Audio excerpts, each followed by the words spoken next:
You're listening to the Whole Hog Sports Podcast. And now, here's your host, Matt Jones. Hey, welcome in. We'll talk Razorback baseball today after their loss to Auburn over the weekend. We'll also look ahead to their game against Little Rock. I want to tell you the podcast brought to you by H&R Tire and Auto. They're a third-generation family-owned business serving Northwest Arkansas since 1976. Just like great baseball programs, H&R is built on consistency, trust, and doing things the right way. No shortcuts and no gimmicks at H&R Tire and Auto. We're also brought to you by Eggland's Best. When it comes to your game day, you want the best in your lineup. That includes your eggs. Eggland's Best delivers more of the nutrition you need, but 6 times more vitamin D and 25% less saturated fat than ordinary eggs. You can score now with Eggland's Best. Better taste, better nutrition, better eggs. For more information, visit egglandsbest.com. And we're brought to you by Southern Loft. They believe your home should reflect your unique personality. That's why they offer a variety of stylish furniture pieces that are perfect for any taste. Whether you're looking for a new sofa for the living room, a sleek dining table for your kitchen, they've got just what you need. When you're looking for that piece of furniture that reflects you, visit Southern Loft at 3155 North College Avenue in Fayetteville or call 479-856-6100. Arkansas 1-3 last week. They lose to Missouri State on Tuesday night. Lose the opener at Auburn. Really disappointing game, I think, for Arkansas, the way they played in that opener. They win game 2. They gave themselves a chance, Bubba, to win their series against Auburn in the series finale. And I mean, I think with how poorly it felt like they had kind of, or maybe not even poorly, just how inconsistently they had played to that point. That's all you could ask is to give yourself a chance to win that series and get out of there and kind of have that on your resume, so to speak. And you heard Dave Van Horn say it after the game on Saturday. Just kind of a disappointing effort by the team. It just wasn't real competitive with Auburn.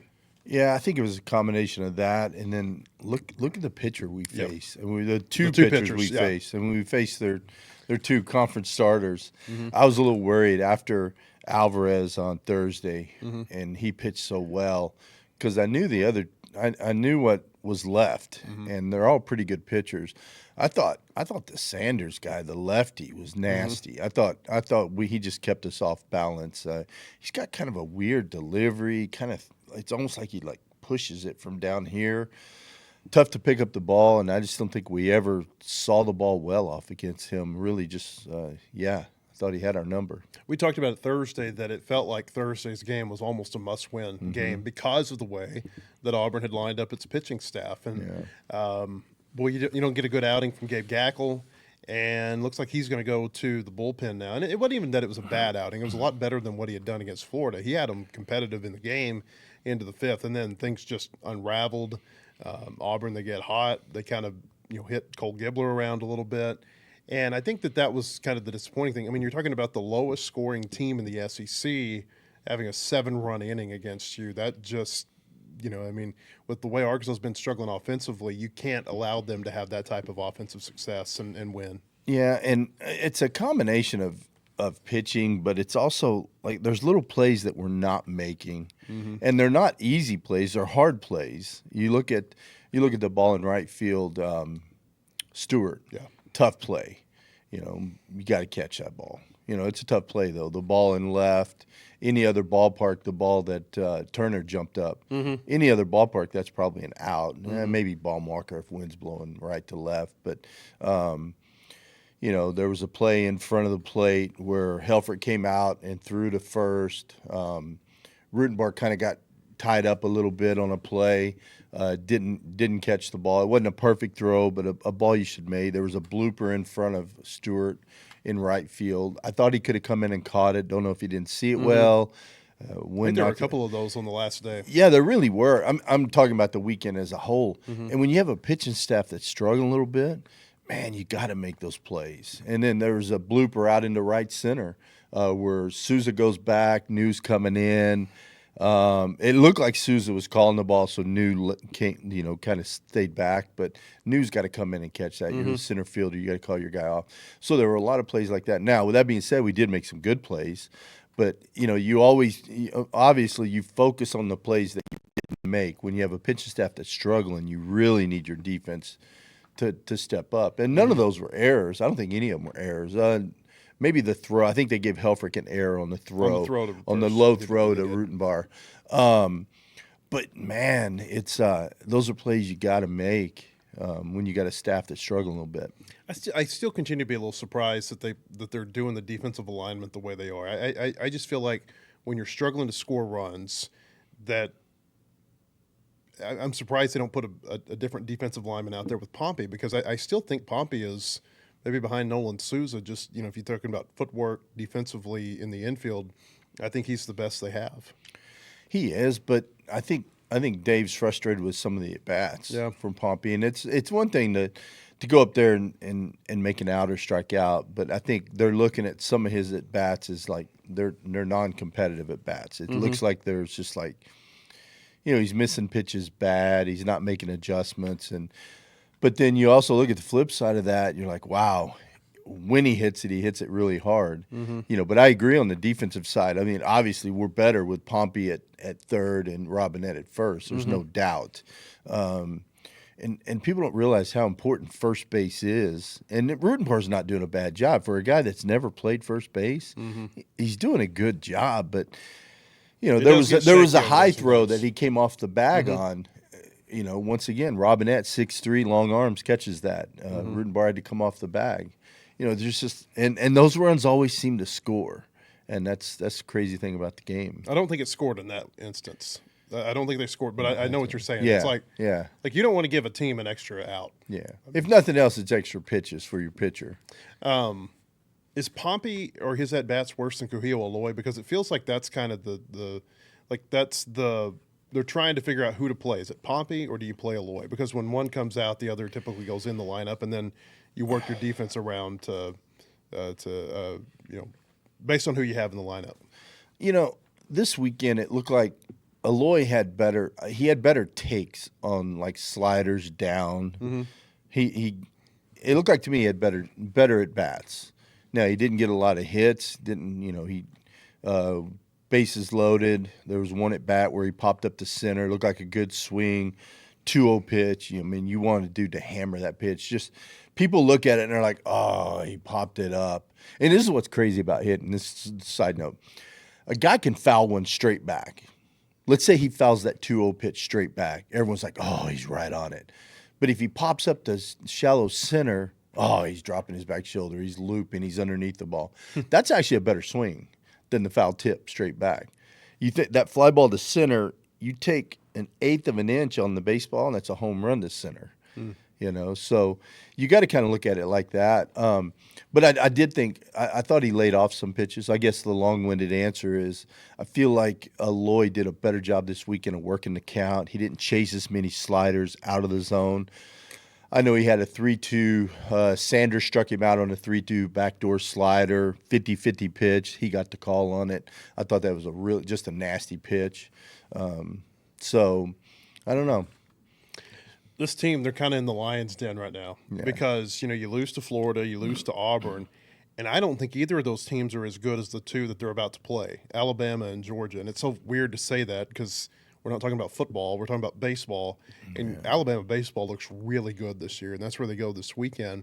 And then Georgia comes in here. I mean, Georgia went to Mississippi State and beat them 3 times in Starkville. Yeah. And I've been saying all year that I thought Texas, Mississippi State, and maybe Georgia were the best teams in the SEC.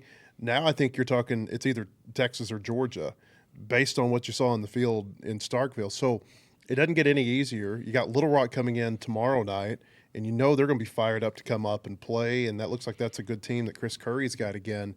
How do you fight through this whenever like you can see maybe, and I don't know that we're seeing this right now, but let's say in the next 2 weeks, maybe you can see improvement in the team. Like certain things are starting to work better together, and it may not equal a whole lot more wins than what they've had the last 2 weeks, again, based on the competition they're going against. How do you stay locked in and motivated and I guess positive for lack of a better term? Because you got to be positive as a player and as a coach, and yet the win or the losses might be piling up. I think it comes back to DVH. Your team takes on a reflection of your head coach. We can go back to the Palminari press conference after we spanked him. He was defeated. I mean, he looked like a head coach that was beat. You won't see that. You won't see that out of DVH. We're a reflection of him. So I think his tough gritty mindset rubs off on our players. So I don't think our players are going to do it. I don't think they're going to let go of the rope. I think they're going to keep battling, and Dave will make a couple changes, move stuff around. Matt, you've got good teams. They find a way to win. They scratch out a win. You got bad teams find a way to lose. We're like in the middle. We're a talented team that's close to being that team that finds a way to win. I still believe that. And I think it's just a few things here. You think about, a couple of the plays that we didn't make that led to maybe a big inning, or maybe not a big inning, just a run or two, maybe just one run. You make that play, and then that doesn't happen. It puts the pitcher in a better situation. So I just feel like that we're close. I think that the talent is there. It's just getting everyone in the right spot, in the right role, and maybe making a change in the starting rotation is something that can kind of rally the team. I think with the way they're struggling offensively, a big inning right now feels like a 2-3 run inning. That feels like a huge inning. They're playing Florida. I was talking to somebody on that Sunday, and they were down by, I can't remember, was it 3 or 4 runs?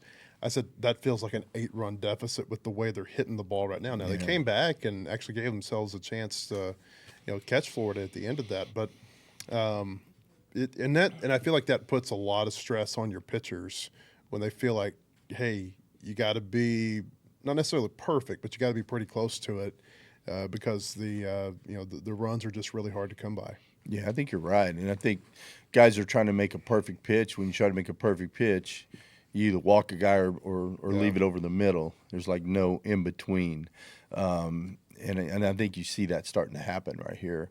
And I thought Gackle. I thought on Thursday. I thought he battled. I thought he really battled. But man, 88 pitches. What was it? 88 pitches through 4 innings. 4 plus. Yeah. He faced 3 batters in the fifth. So I mean, he's trying. He's trying. And maybe we make a play or two or defense that comes. Maybe he ends up giving you 6 innings. Who knows? But yeah, I think he's probably going to end up in the bullpen. I would assume that's kind of what you read between the lines. That would right? be my guess. Yeah. And you feel for him because he's not getting run support. Now there have been some times where not only is he not getting run support, but he's not pitching well enough that first or second inning, and they're behind the 8 ball at that point. But there were some instances on Thursday where they had a chance to, not necessarily get Alvarez out of the game, but to rough him up a little bit, and they just let him get off the hook, and then it's a 1-1 game. Auburn gets base runners, and it really fell apart on Arkansas in the 5th inning. It feels like Hunter Dietz is going to be their new number 1 starter. Yeah. And I've kept saying that they've been badly needing, and they're desperate for somebody to step up and say, hey, I got you. I can throw. You can't do it every Friday night, but because even Liam Peterson came here and he only pitched 4 innings. You're going to have a night where it's not going right for you. But more consistently than not, you need that guy who can go into the 6th, into the 7th inning for you. Yeah. And it feels like Dietz, for the most part, has been able to do that. And I thought that, just kind of given the timing of everything, of Gackle struggling again in that Game 1 role, and then Dietz coming out and pitching the way that he did with 7 strong innings in Game 2, it seems like a no-brainer that you go to him as your number 1 starter. And, let's say they do it because of the way that the Auburn series fell, he gets a full week's rest before Game 1 in Alabama. Now, we'll see if that's what happens, but that's what I think is probably going to happen. Right. Look, I hate excuses. But if you think about the way, go back to the Florida series, Gackle went an inning and a third. So we leaned on the bullpen hard that series. We go to Missouri State. A lot of hits, a lot of guys used. And then we have a short week on top of that. I think it was like a perfect storm of things that kind of led up to these last 2 weekends. And I think guys were tired. Maybe they're not. I don't know. But we've used a lot of bullpen. These bullpen guys have gotten worked pretty hard. But with that being said, we got to be better in the bullpen. I know someone asked Dave a question about a righty, needing a righty to step up out of the bullpen. Because if you think about it, look at a lot of the teams we're playing. They can match up. They can go to a righty in a big situation and get a righty out. Maybe it's a guy where righties are hitting 150 against. They can go to the pen and get him out. we're kind of lacking that guy right now. Now, it could be, you see signs of Cooper Dawson. Mm-hmm. He's got the stuff to be that dude, mid-upper 90s fastball, 90-mile-an-hour cutter. He mixed in some good sliders. It looks like he went a little bit more to the slider to complement the cutter fastball. He might be that guy, but we're missing something in the bullpen. We need that righty to come in that can get some big outs for us. Maybe that's Gackle.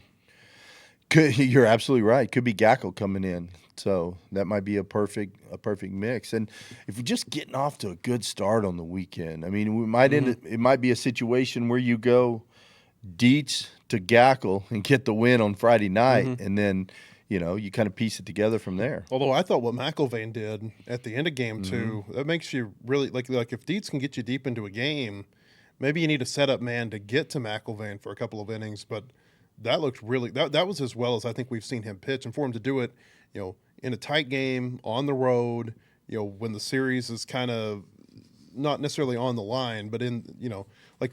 You lose if you don't pitch well. You lose the series if you don't pitch well. I thought that was a big-time performance by him. Yeah, I thought he was great. I thought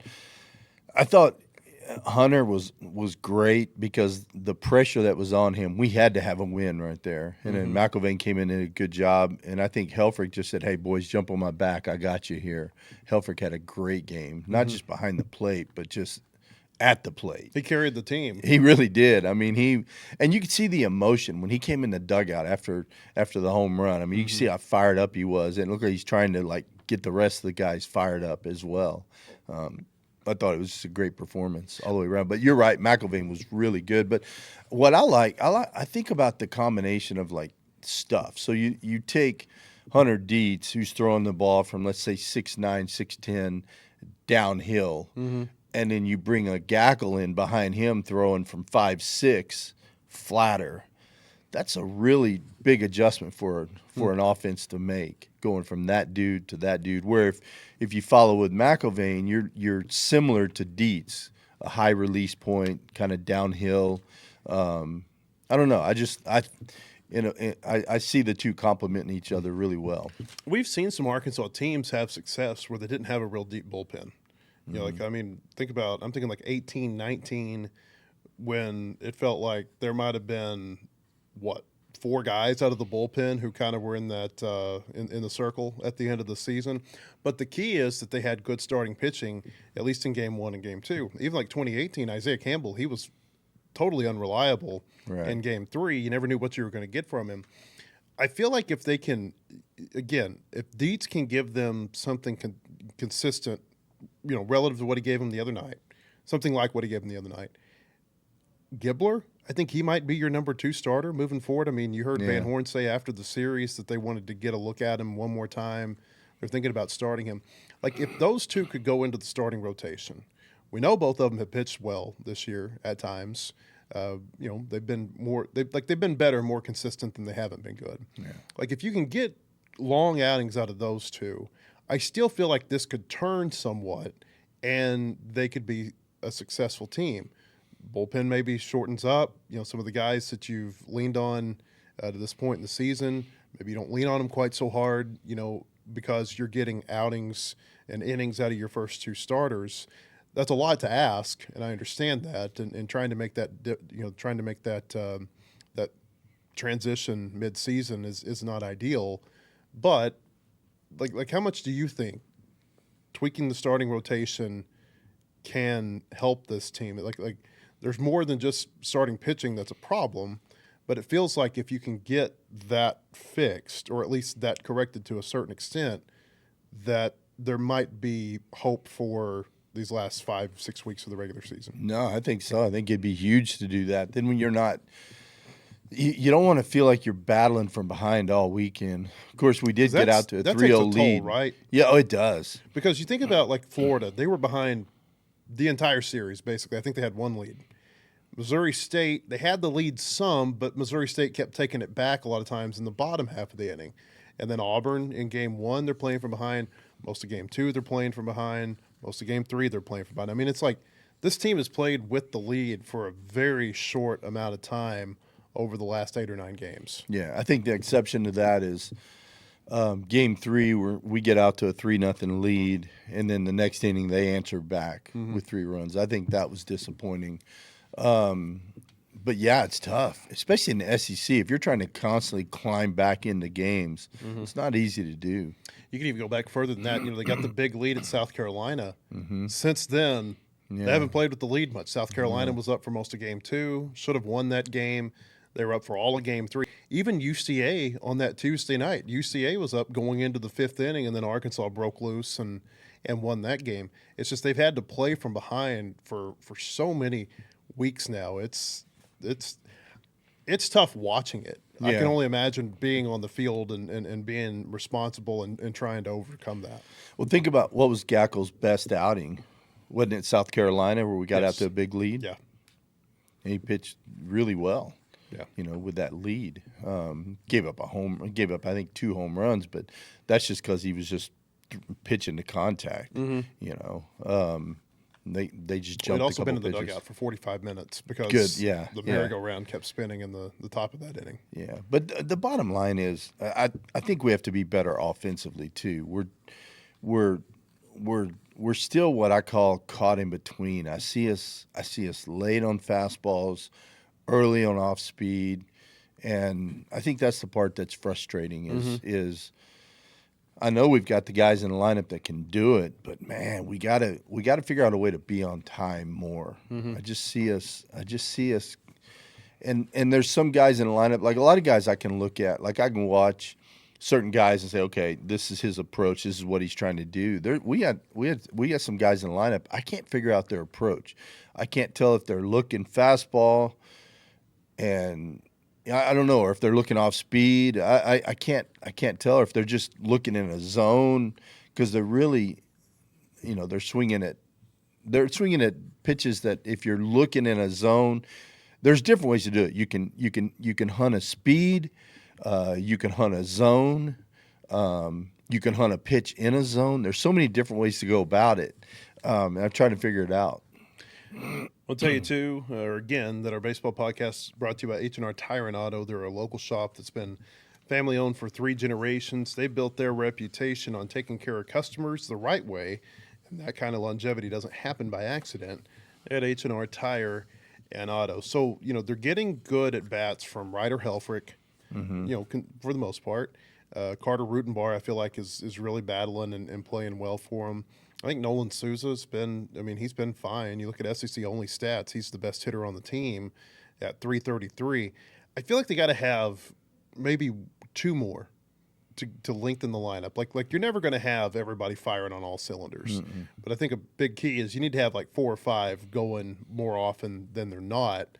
Like who needs to step up, do you think? Or maybe who do you think has the best chance of stepping up and lengthening this lineup? I would think it starts with Cam Kozel, who has not hit very well in SEC play. Yeah, I think it starts with Cam. He's in the middle of that lineup. I think we need him to get hot, and then we need one of the big bats, whether it be Cahillo, Zach Stewart. I mean, you look at SEC numbers. Zach's hitting 140 now. I will say he has lined out multiple times. He's lined out the left center. He's lined out the second. He's lined out the right. He's hit some balls hard. But he struck out too much, too. He has struck out a lot. And, man, the strikeouts. I mean, I think we're second in the most strikeouts in the SEC in conference only. We're striking out a lot. And I think, we need to figure out a way to cut that down. And it comes down, Matt. It comes down to approach at the plate. It's all about approach, and having a plan at the plate. And I'm one of those that says if you're not on time for the fastball, you're not ready to hit. Now, with that being said, you gotta make an adjustment at some point. If a guy's throwing 65-70% sliders, sit on a slider. You sit on a slider and you hammer that thing in the gap, you'll get your fastball next at bat. One of the first things, I had a really good hitting coach, Bill Robinson, and wasn't really big into mechanics. It was all about mindset, being ready to hit. His big thing was the best way to hit the curveball is don't miss the fastball. Now, there's times, though, you see some of these dudes, you saw it out of Florida, you saw it out of the guys Auburn this weekend. They're not giving you a ton of fastballs. Now, they'll throw a fastball or two. You got to be ready for it. Or you flip that and just say, okay, they're throwing me a lot of sliders. I'm gonna sit slider and get a slider up and hammer it. Mm-hmm. I feel like part of this, if they can get to that last month and still be somewhat in contention to make the postseason, because that's a big concern right now, making the postseason. You play at Missouri, you get OU and Oklahoma here at Baum, you go to Kentucky. I feel like those are 4 weekends where you can win some games. I don't know if they'll win all the series, but I think you can win some games there. And I don't think the pitching in those last 4 series are anywhere near what the pitching has been to this point. Ole Miss, they can pitch some, but then I feel like it drops off quite a bit to the other teams. But you were talking about strikeouts. I was looking right here. 3 of the top 6 teams in the SEC in strikeouts from a pitching staff are 3 of the 4 teams that they played. Now, part of that is they played Arkansas, and their stats are feasting on playing the Razorbacks. But Mississippi State, they've done it to more than just Arkansas. Auburn, that's one of the best pitching staffs in the country. Now, on the flip side, you still got Alabama and Georgia. Georgia, they got Wes Johnson as their pitching coach, and their numbers back it up. They're one of the best pitching staffs in the SEC. They're striking out a lot of batters, so it doesn't get a whole lot easier. Alabama's not as much of a strikeout team. I think they're more of a contact out team than either Auburn was or Georgia is. But it's just I go back to these next 2 weeks. You got to figure out how to how to get through these. I think the key is don't get swept. Yeah, I think to your point, there's wins, and when we get later in the season, there's wins there for us. But the sweep kills you. The Florida sweep kills you.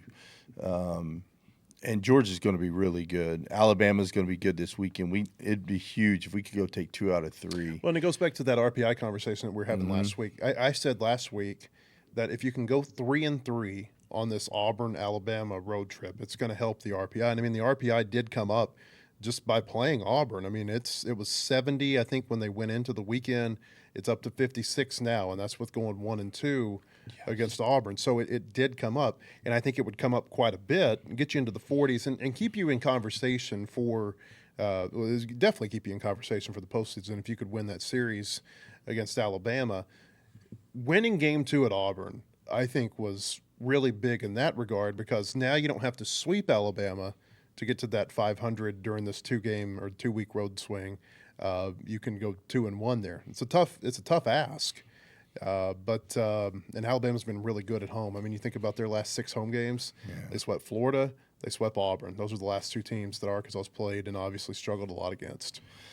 But it's crazy, though. Look at some of the stuff that goes on in the SEC, like all the sweeps last weekend. And you look at this weekend, who would have thought Georgia would go in and sweep Mississippi State?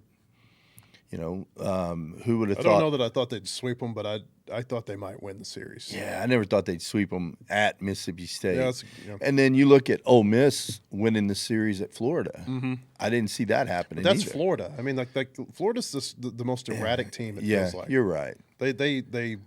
They're up, they're down, and it does not feel like they play consistently to the level that they're capable. But what did Ole Miss score? Like 5 runs in the 9th? Yeah, 5-run 9th inning to beat them in the finale. I know they're back in. I didn't look to see. I didn't check box scores. I don't know who was on the bump for Florida, but I didn't see those guys giving up. The arms that we saw at Fayetteville and at home, shouldn't give up 5 runs in the 9th because those are some dudes coming out of the bullpen. Mm-hmm. And I was talking about strikeouts, and you brought up a great point. We have faced some really good pitching, but it's not going to get any easier the next 2 weeks.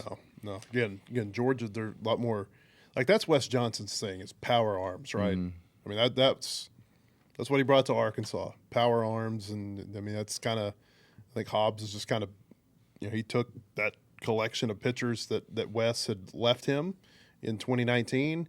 And they've just kind of continued to do the same thing in terms of it feels like that's the kind of pitcher that Arkansas wants to have, and Georgia's got some really good ones. And I'll tell you this about Georgia, too. I don't know what – and I hate to just use the word NIL, because it's more than just NIL. It's NIL, it's rev share, and it's scholarship distribution. Those kind of three things all work together on who you can get. Man, if you look at what Georgia's been doing in the transfer portal the last couple of years, I think they had the number one class in the portal this last year.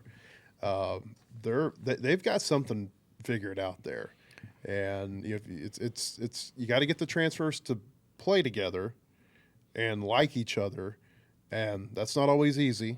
You got to kind of you got to make sure the egos kind of stay in check, but they figured it out for the most part. They haven't had the postseason success, but they've had a ton of regular season success at Georgia under Wes Johnson, and it starts with great pitching. Now, didn't they bring in, 24, 25 guys? It was a bunch. Yeah, it's 20-something. It's a lot. I mean, that's kind of become their philosophy is you just go out and you just reload every year in the portal, and you rarely sign any high school guys. I still love the way Dave does it. I like the way we bring in freshmen. Like, look at some of the freshmen we have this year, not pitching wise and they like this position freshman play. class a lot. We're gonna be good. I mean, we're just the talent's there. I don't know that there's a Rock Chalowski at Arkansas. I really don't think there is one in the freshman class. But I was reading about UCLA, who's won 23 in a row. They're the number one team in the country, clearly the best. Like, they got their teeth kicked in a couple of years ago because they were relying on all these players who are now like a lot of their best players. Yeah. When they were freshmen, and they're having to take their lumps. And 2 years later, it's paid off a lot for them. And even last year, they were in Omaha and they were a really good team. I don't know that that's going to be the case with this freshman class at Arkansas, but it does seem like when you rely on freshmen a lot, it's not a recipe for a lot of success that year, but it can benefit your program a lot down the road. And we've seen that at Arkansas too, with some classes who, say like maybe 2012 or like 2010, you use a lot of freshmen. Well, that's not even right. You see what I'm saying, though? Like, I know I can find an example here because I know I've seen some. All the years kind of run together for me. But where you played a lot of freshmen, and then by that third year that they're together, it seems like things can really click for them. Yeah, look, like 2018, you've got Casey Martin. Well, 2016 would actually be, there you go. 2016 would be the year because that's the year that you had Blaine Knight as a freshman and Kevin Kopps as a freshman and Isaiah Campbell as a freshman. Yeah. And, like, there were a lot of freshmen on that team. Grant Cook was a freshman, and they all kind of grew up together, Jake Reindl, and then by 2018, they were really darn good. Yeah. I'm glad you said that. I think you were going with a different group of freshmen, but Well, the 2016 is a good example for what happened in 18. Well, but I watched the UCLA USC game last night, and I mean, I know talent when I see it. To me, that the game is played slower. That's a different brand of baseball than we're playing in the SEC. Now they got good players, but just overall, you watch the game that the talent is different in the SEC. Like, dudes are bigger, stronger, faster. Watch guys run down the line yesterday. The speed's not there. Now, there's some good players. I mean, there's guys on UCLA is probably four or five guys that's going to go high in the draft. But I just don't see it. I just don't see the talent. It's about across the board. Across the board, just watching the game, the arms, the hitters, defense, the speed. It's just different in the SEC. Chalowski's really good, though. He is good. I watched him have a couple really good at bats last night. Does he remind you of Vahiva? Yeah, Like and I listened to the broadcaster, and he probably a homer for UCLA, but he was complaining that he didn't win the Golden Spikes last year. He said he should have won it. So he said he deserved it last year. Last year was a weird year for shortstops because there were like a lot of really good shortstops last year. And it's so funny because Alex Lodis won the Dick Hauser Trophy, which is National Player of the Year given by the Collegiate Baseball Writers. And Vahiva wins the Golden Spikes. And Rock Chalowski wins I think it's the Brooks Wallace Award, which is the best shortstop in the country. So make sense. Yeah. But there were a lot of good players at that position. Bullpen. What do you think's going on with Arkansas's bullpen right now, other than being beleaguered and just being relied on a lot? I mean, it's weird to me because I thought when they went to South Carolina, and I even wrote about it before they went there, I looked up the numbers. They had been really good out of the bullpen against Mississippi State. I thought that was the strength of the team. And now you look at it and you say that is a weakness on the team is when you have to get too deep into the bullpen. A lot of these pitchers who have not been pitching well or had pitched well are not pitching well now, like Steele Eves. He's really struggled. And Jackson Kircher, you can't quite get a read on what's going on with him. Coyle, I feel like, is pitching pretty consistently. Like, you kind of know what you're going to get out of Parker Coyle. He might give up a home run, but he's probably going to give you, 2 or 3 innings of 1-run baseball, 2-run baseball, something like that. But it just doesn't – I don't know. The bullpen – I can't – that's been maybe the one that's been the hardest because I knew they were going to struggle. Or I think I figured out pretty early in the season it looked like they were going to have some offensive limitations. But the bullpen, I thought that was going to be a strength of the team, and it just has not been.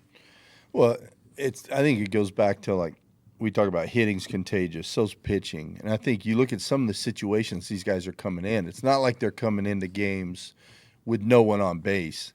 It seems like every time we call on Kircher or, even Brissy, it seems like there's always runners all over the base paths. Mm-hmm.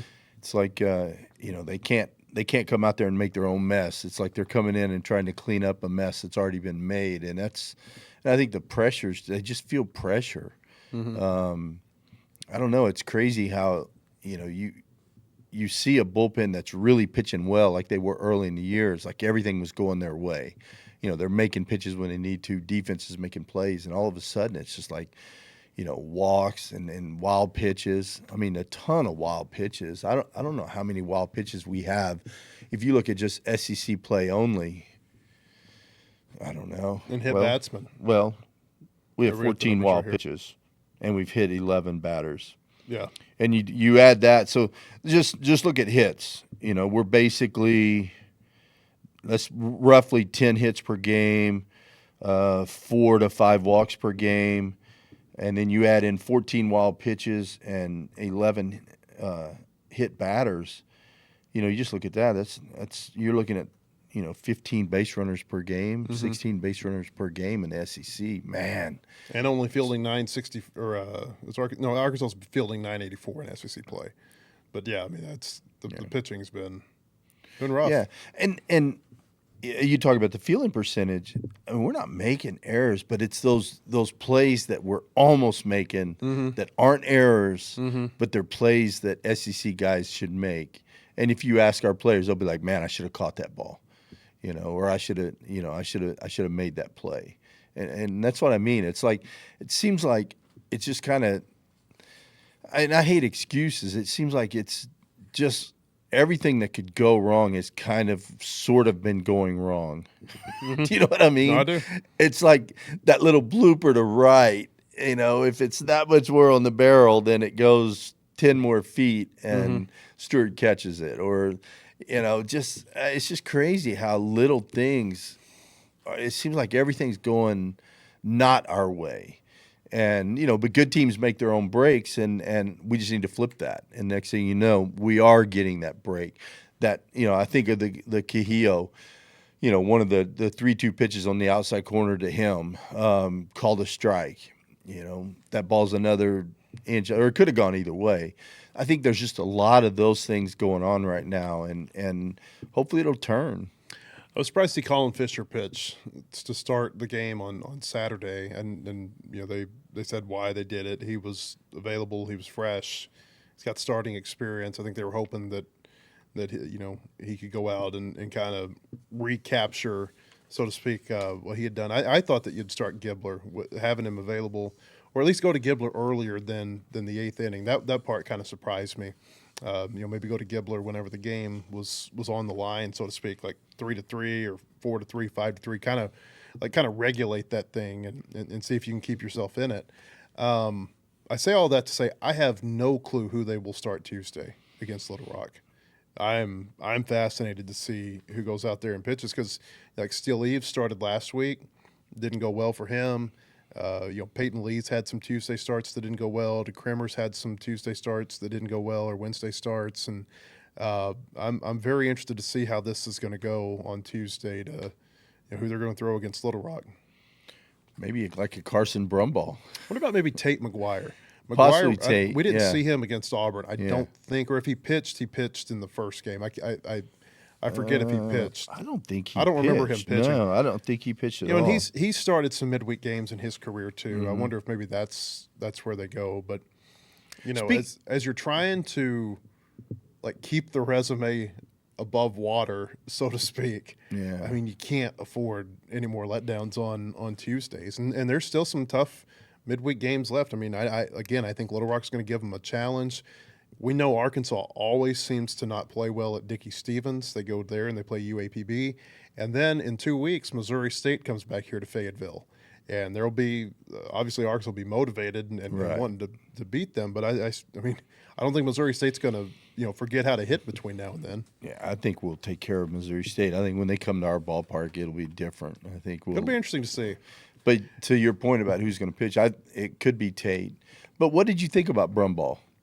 I wanted to ask you what you thought about Brumbaugh. I thought he threw some really nasty changeups, and he just missed with them. I was surprised. Threw a couple good sliders. Fastball was good, but I think he's a guy that I knew he was throwing some bullpens. I figured this was coming. Yeah. Even when players are struggling, you'll still see him playing in like midweek games. And the fact that we hadn't seen him play in the field and hit in so long, Yeah. it made me wonder. It's like, are they potentially seeing if he can come in as a pitcher and help that side of things? Yeah, I knew he was Because doing. they like him as a pitcher. Yeah, I knew he was throwing some bullpens. I didn't say anything because I didn't know if that was supposed to be known or not. So I didn't say anything because, I mean, I didn't ask Hobbs or Dave or anything. But I knew he was throwing pins. But I think he's got a chance to be really good. But I haven't given up with him, as a shortstop. Now, is it going to happen this year? I don't think it's going to happen this year. I don't think it's this year. I mean, hopefully he'll stick around and come back next year and be a guy because I still think he's got a ton of talent. But on the mound, I really did. I thought the combination, he's got the stuff. Now, can we get that into the zone? Well, keep in mind, like, and you can explain this to people better than I can, but they didn't want him pitching this year because they didn't want him. They basically wanted that freshman year. It's been his freshman year. Everything's new. They wanted him to be able to play and hit, like play shortstop and hit without having to think about pitching. And then there's also the physical toll of, you're trying to do all of that. I mean, it can be real draining on a player. Yeah, especially your arm. I mean, if you're trying to pitch and play shortstop, that's different than that throw from short. You have to throw from so many different arm angles. You have to cut it loose, that ball deep in the hole. That's a lot of strain on a kid's arm. Mm-hmm. You see guys come out at third base and pitch and play third base or maybe right field. That's different. But, man, you throw so much at shortstop. I think they're worried about his arm. Mm-hmm. I think, I guess where I was going with that, it's the fact that he hasn't pitched yet this year is not necessarily like an indictment on how they feel about him as a pitcher. I think that they've been pretty high on him as a pitcher, and I think the same thing goes for the two-way capability, maybe to a lesser extent with Luke Corneliuson. I think that there's some thought that he can be a pretty good two-way player for them moving forward. I did want to talk about Little Rock for just a couple of minutes before we get out of here, Bubba. In fact, when we get off of here, I'm calling Chris Curry. I wish I could have called him before we recorded this, but schedules are schedules. And you look at them; they're 19-13. They're 7-2 in their conference.